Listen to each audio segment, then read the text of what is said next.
στην ομάδα ποτέ. Είναι ο Γιάννης ο Γεωργάκης που έχει γράψει. Δεν μας πει δύο κουβέντες, τον ευχαριστούμε πάρα πολύ. Μας θυμάμαι την παρουσία του, όπως ο πρόεδρος ο κ. Μάνερης. Κύριε Γεωργάκη, δύο κουβέντες για το βιβλίο. Ο τίτλος του βιβλίου «Κόμμα αλλάζουμε, ομάδα ποτέ» ή «Όταν ο Μίκης Θεοδωράκης συνάντησε το ποδόσφαιρο» είναι παρεμένος από μια φράση του Μίκη Θεοδωράκη στην εκδήλωση με τους βετεράνους ποδοσφαιριστές, όπου είπε ότι όλοι οι οπαδοί επιλέγουν ομάδα σε μικρή ηλικία, στη συνέχεια επιλέγουν ταυτότητα πολιτική, κομματική, επιλέγουν επάγγελμα, προσθέτοντας ότι εγώ έχω αλλάξει πολλές φορές κόμμα, αλλά την ομάδα μου δεν την άλλαξα ποτέ. Ο Μίκης συνάντησε το ποδόσφαιρο το 1935, σε ηλικία 10 χρονών, στην Κεφαλονιά. Του έδωσε ο πατέρας του μία δραχμή να πάρει εφημερίδα και εκεί είδε για πρώτη φορά τυπωμένη τη φωτογραφία των αδερφών Ανδριανόπουλων που παίζαν τη δεκαετία του 30 στον Ολυμπιακό. Κάτι χτύπησε μέσα του, κάτι ξύπνησε, αγάπησε τον Ολυμπιακό και δεν τον ξέχασε ποτέ.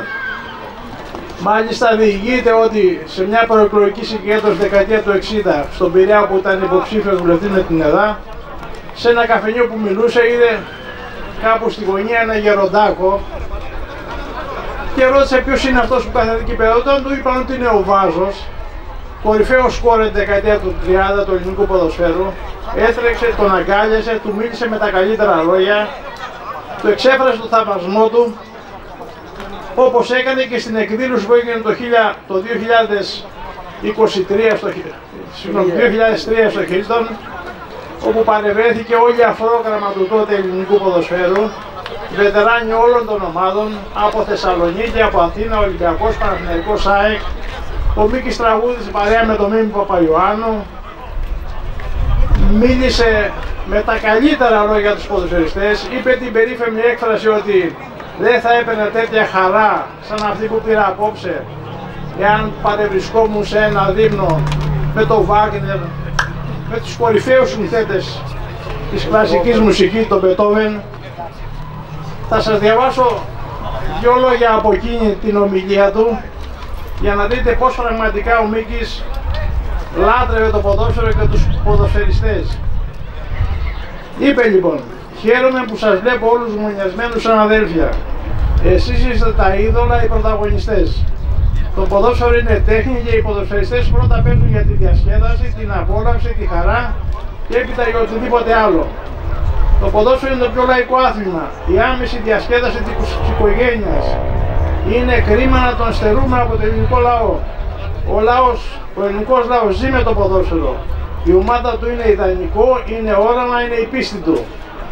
Οι ποδοσφαιριστές είναι είδωλα συνδεδεμένα με τα όνειρα και τα ιδανικά του. Το ποδόσφαιρο σήμερα δεν είναι ερασιτεχνικό, αλλά παρόλα αυτά οι ποδοσφαιριστές παραμένουν μυθοποιημένα πρόσωπα μέσα στο λαό και την νεολαία. Είστε λαϊκά είδωλα, πρέπει η πολιτεία να σας σέβεται. Αν μου έλεγαν σήμερα πως θα έχω ένα γεύμα με τον Μπετόβεν, τον Σούμα και τον Βάγνερ, δεν θα χαιρόμουν όσο τώρα που βρίσκομαι μαζί σας. Δεν φανταζόμουν ποτέ ότι θα συναντούσα τον Λεωνίδα Ανδριανόπουλο, ο οποίος τότε ήταν 99 χρονών, και μάλιστα να κάθομαι δίπλα του είναι από τα μεγαλύτερα δώρα που έχω πάρει. Υποτιμούν το ποδόσφαιρο, ενώ είναι η βάση σε μια κοινωνία. Πρώτα παίζεις μπάλα και επιλέγεις ομάδα και έπειτα γίνεσαι γιατρός, δικηγόρος ή αποκτάς οποιοδήποτε άλλο επάγγελμα ή και κόμμα». Ο Μίκης, όπως είπα και προηγούμενα, έπαιξε ποδόσφαιρο στον Ηρακλή Πύργου. Δεν διήρκεσε επί μακρόν, έσπασε το πόδι του, στη συνέχεια ο πατέρας του μετετέθηκε στην Τρίπολη, ξέσπασε ο πόλεμος, είχε άλλα πλέον ενδιαφέροντα. Μετά τον πόλεμο έφυγε στο Παρίσι, όπου έγραψε τα κορυφαία έργα του. Όταν γύρισε στην Ελλάδα όμως, θέλοντας να μεταφέρει αυτά τα έργα στο λαό, επέλεξε πρώτος παγκοσμίως τη λαϊκή συναυλία. Ακολούθησαν οι Beatles. Άρχισε τότε να γεμίζει όλα τα ελληνικά γήπεδα.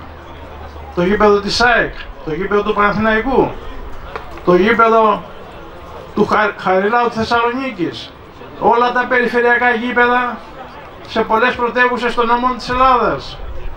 Βέβαια ιστορικό έμεινε το μάτς που έγινε το 1966 στο γήπεδο του Εργοτέλη, διότι είχε απαγορευτεί από την αστυνομία.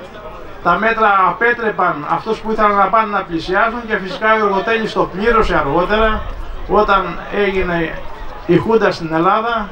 Διαλύθηκε ο Εργοτέλης εξαιτίας και αυτού του γεγονότος και οι παίκτες του μοιράστηκαν οι περισσότεροι στον Όφη και σε άλλες ομάδες. Ο Μίκης μάλιστα αισθάνθηκε την ανάγκη με τα χουντικά να ζητήσει συγγνώμη από τον Εργοτέλη, διότι άθελά του κι αυτός ναι, και έκανε και συναυλία το 2012. Κύριε Γεωργάκη, ευχαριστούμε πάρα πολύ. Όσοι τυχεροί είστε, έχετε κερδίσει από την κλήρωση στο βιβλίο, αυτό το βιβλίο κρατάτε στα χέρια σας. Κόμμα αλλάζουμε, ομάδα ποτέ, είναι του Γιάννη Γεωργάκη, είναι για τον Μίκη Θοδωράκη. Όταν ο Μίκης συνάντησε το ποδόσφαιρο. Σας ευχαριστούμε πάρα πολύ, είναι πολύ μεγάλη τιμή. Να είστε πάντα καλά. Σας ευχαριστώ που τιμάτε τον Μίκη. Να μην ξεχάσουμε ότι η φετινή διοργάνωση των τελικών του κυπέλου και του κυπέλου πρωταθλήματος τύπου και του πρωταθλήματος τύπου είναι αφιερωμένη στα 100 χρόνια του Μίκη Θοδωράκη. Ευχαριστώ.